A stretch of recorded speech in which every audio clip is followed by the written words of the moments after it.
Hello everyone, welcome to the physics. इस session में हम डिस्कस करने वाले हैं about the GATE exam, GATE 2023। तो गेट 2023 के बारे में हम डिस्कशन करने वाले हैं। So we are going to discuss about GATE 2023। तो उसमें हम क्या क्या डिस्कस करने वाले हैं। Firstly we are going to discuss the eligibility criteria. Then second one है आपका एग्जाम पैटर्न क्या रहने वाला है। थर्ड वन है कि new syllabus and then important dates, क्या इंपॉर्टेंट डेट्स रहने वाली, कब आपका एग्जाम होगा। ठीक, सो एलिजिबिलिटी क्राइटेरिया क्या है उसके बारे में डिस्कस करते हैं। सो एमएससी स्टूडेंट जो है एमएससी में वो अप्लाई कर सकते हैं। देन सेकंड वन है जो BSc and currently third year में अगर है तो वो भी अप्लाई कर सकते हैं, और इक्विवेलेंट डिग्री आपके पास है तो आप गेट में अप्लाई कर सकते हैं। नेक्स्ट जो ये है एग्जाम पैटर्न, ये सबसे इंपॉर्टेंट है। जब आप किसी भी एग्जाम का स्टडी जब करते हैं तो आपके पास एग्जाम पैटर्न होना बहुत जरूरी है। तो एग्जाम पैटर्न में यहाँ पे आपको बता रहा हूँ, तो ये गेट का पेपर दो पार्ट्स में डिवाइड होता है। पहला पार्ट है आपका A, that is general aptitude and plus English. इसमें आपके टोटल नंबर ऑफ क्वेश्चंस जो है, टोटल नंबर ऑफ क्वेश्चंस होते हैं आपके पास 10। टोटल नंबर ऑफ क्वेश्चंस 10 होते हैं, जिसमें 5 क्वेश्चंस होते हैं 2 मार्क्स के, मतलब यहाँ से आपको मिलेगा 10 मार्क्स। एंड 5 क्वेश्चंस होते हैं 1 मार्क के, दैट मीन्स यहाँ पे आपके होंगे 5 मार्क्स। तो ये पार्ट ए, जो ये पार्ट ए आपका होता है 15 मार्क्स का। तो ये 15 मार्क का पार्ट ए होता है। And the total question paper जो है वो 100 मार्क्स का आपका होता है, जिसमें 15 मार्क्स जो है 15 मार्क्स आपको पार्ट ए को होते हैं। एंड पार्ट बी जो है वो होता है आपका 85 मार्क्स के लिए, एंड वो होता है आपका physical science. So part B is of physical science. अब इसमें मार्क्स का कैसा डिस्ट्रीब्यूशन है, कितने क्वेश्चन आते हैं आपको, कौन सा क्वेश्चन कितने मार्क्स का होता है, that we are going to discuss. यहाँ पे आप देख सकते हैं टोटल नंबर ऑफ क्वेश्चंस कितने होते हैं आपके पास, 55। तो इसमें 20 क्वेश्चन होते हैं 1 मार्क के, दैट मीन्स यहाँ पे आपको मिलेगा 25 मार्क्स। एंड 30 क्वेश्चन होते हैं आपके 2 मार्क्स के, एंड यहाँ पे आपको मिलेंगे 60 मार्क्स। तो टोटल अगर आप बात करें तो यहाँ पे कितने मार्क्स का फिजिक्स होता है आपका, 85 मार्क्स का आपका फिजिक्स होता है। So total is 85 marks, and this is 15 marks and this is 85 marks. Total मिला के आपका 100 मार्क्स का जो है ये गेट का आपका एग्जाम होता है। अब इसमें ये जो हमने पार्ट यहाँ पे दिए हैं कि ये part A and part B, तो इसमें निगेटिव मार्किंग किसमें होती है, इसमें कौन से किस किस टॉपिक से क्वेश्चन है, मतलब किस टाइप के क्वेश्चंस होते हैं, वो भी हम डिस्कस यहाँ पे करने वाले हैं। तो आगे बढ़ते हैं। Now next that we are going to discuss कि the exam based on CBT mode. यहाँ पे आपका जो है एक ऑनलाइन एग्जाम होता है आपका। आपको टाइम मिलता है 3 आवर्स, तो 3 आवर्स आपको मिलता है। टोटल क्वेश्चन जो ये टोटल क्वेश्चंस कितने होते हैं आपके, तो टोटल क्वेश्चंस होते हैं आपके 65। तो टोटल 65 क्वेश्चन जो है, ये टोटल 65 क्वेश्चंस आपके पास होते हैं। टोटल मार्क्स जो है, ये टोटल मार्क्स कितने होते हैं आपके, 100 मार्क्स होते हैं total. Physics 85 and part A 15 marks. तो ये जो है ये आपके टोटल मार्क्स होते हैं 100। अब इसमें हम आगे बात करेंगे कि about the type of question and negative marking के बारे में बात करेंगे। तो यहाँ पे देखिए कि इसमें किस टाइप के क्वेश्चंस आपको मिलते हैं। तो यहाँ पे एमसीक्यू होता है, दैट मींस 4 ऑप्शंस होंगे आपके पास, उसमें से एक ही ऑप्शन आपका सही होगा। दूसरा होता है आपके पास एमएसक्यू, मतलब multiple selective question, that means आपका क्वेश्चन होता है उसके जो ऑप्शन है 1 2 3 या 4, मतलब एक से ज्यादा आपके ऑप्शन सही हो सकते हैं, दैट इज एमएसक्यू।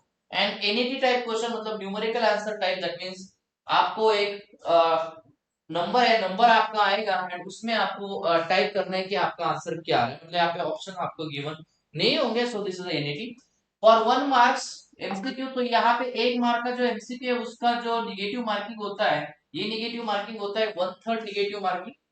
2 मार्क्स का जो क्वेश्चन होता है आपका, तो 2 मार्क्स के लिए 2/3 निगेटिव मार्किंग, जो निगेटिव मार्किंग आपका होता है। एंड अगर आप एमएसक्यू एंड एनएटी, तो इसमें आपकी कोई निगेटिव मार्किंग नहीं होती।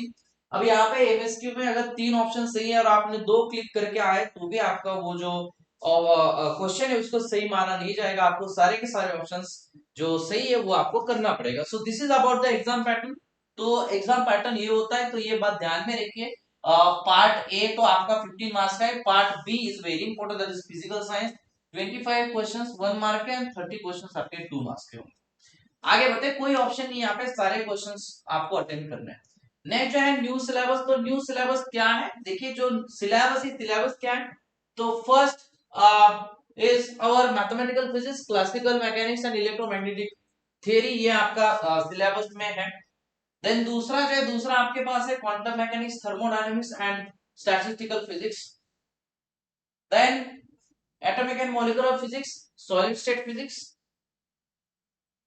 And electronics, nuclear and particle physics. तो ये जो ये आपका सिलेबस है। अब इनके बारे में और डिटेल में हम चर्चा करने वाले हैं। मैं एक और वीडियो बनाऊंगा कि जिसमें ये जो आपके सब्जेक्ट है इसमें से कौन से सब्जेक्ट, कौन से टॉपिक है जहां से गेट से क्वेश्चन आने की प्रोबेबिलिटी है। ठीक है, चलिए आगे बढ़ते हैं। So what are the important dates, important dates क्या है उसके बारे में हम जानने का ट्राई करते हैं। देखिए क्या है।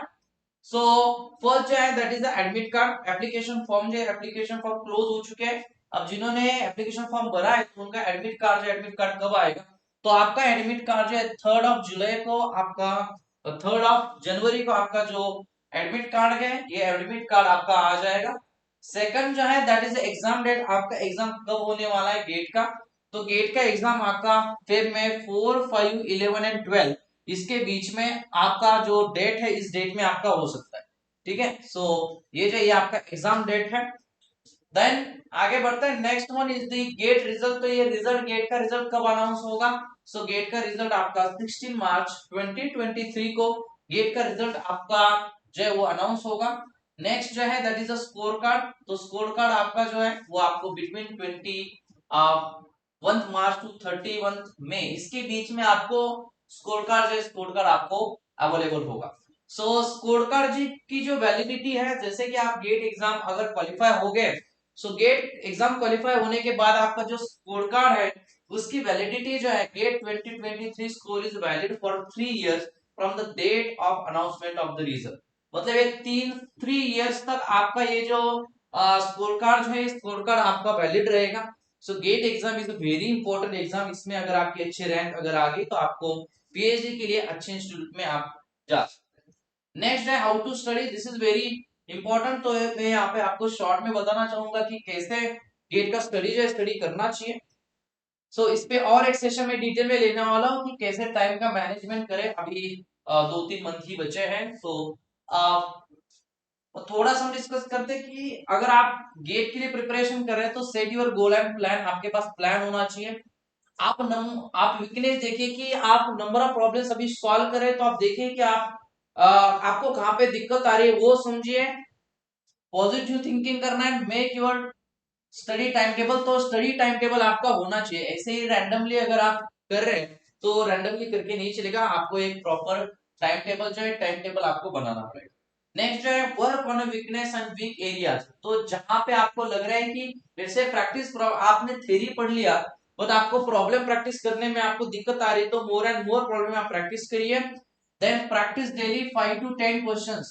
तो 5 to 10 क्वेश्चंस जो है ये आपको प्रैक्टिस करना है। जब आप कोई भी थ्योरी पार्ट जब पढ़ते हैं तो उस थ्योरी पार्ट को एज इट इज ऐसे ही छोड़ना नहीं, उस पे जो प्रैक्टिस क्वेश्चन है प्रैक्टिस क्वेश्चन आप करिए। Main make your own notes, जो शॉर्ट नोट्स होता है तो वो शॉर्ट नोट्स भी आप बनाइए। जब आप स्टडी करते हैं उस स्टडी के दौरान ही आपको ये चीजें करनी है। Then follow your time table strictly. तो नहीं तो क्या, टाइम टेबल बनाया एंड उसका फॉलो नहीं कर रहे तो फिर इसका कोई मतलब नहीं है। तो आपको टाइम टेबल जो अच्छे से फॉलो करना पड़ेगा। देन नेक्स्ट वन जो है that is the do not follow large number of content और बुक्स। तो आपके पास जितना है उतना ही आप पढ़िए। ज्यादा आप रेफरेंस बुक्स जो है जैसे आपके पास ईएमटी का जो भी मटेरियल आप उससे ही पढ़े, ज्यादा मटेरियल जो है उसकी उसको ट्राई ना करें, जो है वो ही आप फॉलो करें। Do not follow other notes, जो आपके पास अभी नोट्स है उसको ही फॉलो करिए। नहीं तो क्या, अगर आपके पास अगर कोई दूसरे नोट से, तो आप जिस नोट से पढ़ रहे हैं तो उस नोट से आपका कंसंट्रेशन दूसरे नोट से है तो कंफ्यूजन जो है कंफ्यूजन हो सकता है। इसलिए आप खुद के ही नोट्स फॉलो करिए। Do not take any topic easily, ऐसे ना सोचे कि कोई टॉपिक बहुत इजी है तो इसको हम बाद में करेंगे या वो हमें आता है, ऐसे ना करें। इजी टॉपिक है तो फिर भी उसका स्टडी आपको करना है, बिकॉज इजी टॉपिक से भी क्वेश्चन आता है बट एग्जाम में हम भूल जाते हैं कि हम सोचते हैं कि ये इजी टॉपिक था इससे क्वेश्चन हमारा बन जाएगा बट हमने प्रैक्टिस नहीं किया था। तो इजी टॉपिक को इजीली लेना नहीं है ना। चलो, सो कोई भी टॉपिक उसकी लाइटली ना ले, सारे टॉपिक्स को अच्छे से करिए। नेक्स्ट जो है that is a join good quality test series. तो टेस्ट सीरीज जो है, ये टेस्ट सीरीज बहुत इंपॉर्टेंट रोल जो है, ये इंपॉर्टेंट रोल यहाँ पे प्ले करेगा। सो ये टेस्ट सीरीज जब आप लगाओगे तो आपके क्वालिफाई होने के चांसेस जो है, ये चांसेस आपके बढ़ जाते हैं। तो टेस्ट सीरीज तो मैं बोलूंगा कि अगर आप प्रिपरेशन कर रहे हैं तो टेस्ट सीरीज जो है ये सबसे इंपॉर्टेंट फैक्टर है। तो टेस्ट सीरीज डेफिनेटली ज्वाइन करिए। Check your performance and efficiency. तो टेस्ट सीरीज से आपको पता चलेगा कि हम किस एरिया में हमें डिफिकल्टी फेस हो रही है। क्या होता है, हमारे पास जितने प्रॉब्लम है वही प्रॉब्लम सॉल्व करते हैं, बट जब आप टेस्ट सीरीज सॉल्व करोगे तो आपको पता चलेगा, क्योंकि टेस्ट सीरीज दूसरे ने बनाई है, तो हमारे पास जो प्रॉब्लम है उससे अलग प्रॉब्लम होते हैं। तो क्या हम उस प्रॉब्लम के अप्रोच कर पाते हैं, नहीं कर पाते हैं, तो उसके परफॉर्मेंस आप चेक किए एंड देखो आपको कितने मार्क्स आते हैं, and revise your notes and formulas. तो आपके नोट्स एंड फॉर्मूला जो है आप रिवाइज करें, ये रिवाइज करने के बाद आप ये जो टेस्ट सीरीज है, ये टेस्ट सीरीज आप दे सकते हैं। So that's it and thank you so much of you. इसके अलावा हम आगे और डिस्कशन करेंगे डिटेल में कि कैसे किसी हर एक सब्जेक्ट है, किस सब्जेक्ट को कितना इंपॉर्टेंट, किस टॉपिक को कितना इंपॉर्टेंट देना चाहिए। We are going to discuss in the next session. So thank you so much all of you. Bye bye, take care, have a